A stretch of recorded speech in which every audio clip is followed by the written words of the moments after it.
A lot of, I think, misunderstanding between something that's cosmetic and something that is potentially the sign of something that's more serious. Because a lot of people, True. Nobody likes the appearance of veins. Nobody likes the appearance, but many people don't realize that the symptoms they're having in their legs are due to their varicose veins, because varicose veins have a higher back pressure in them.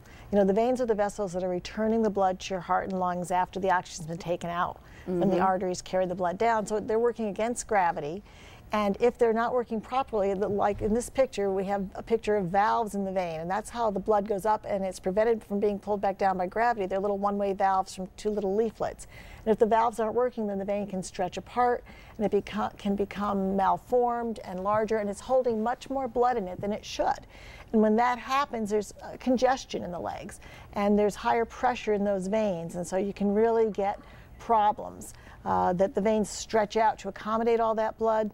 And the varicose veins are actually seen because I like to describe it to patients, it's like being on a highway at rush hour.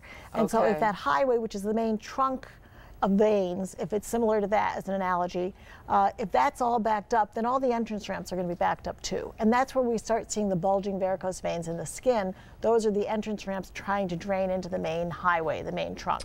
And the first before and after picture that we have is an example of the bulging that you just mentioned. Right. And this is an example of a varicose vein that's the reason this particular vein failed, right? Is what you just mentioned. Right. That's a branch vein that's draining into a trunk vein that's not working. So when the trunk stops working, it makes all these branches also stop working. So with the person who has a bulging vein like that, what symptoms might they experience? They might have aching in their leg, they might have a throbbing at that area, leg cramps that wake them up at night, very common with varicose veins.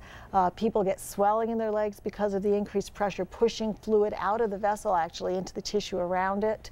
They can get restlessness in their legs, a feeling of a crawling sensation in the legs, and just fatigue and heaviness. So how did you transform those veins? Thanks for watching. Click the link below to visit our website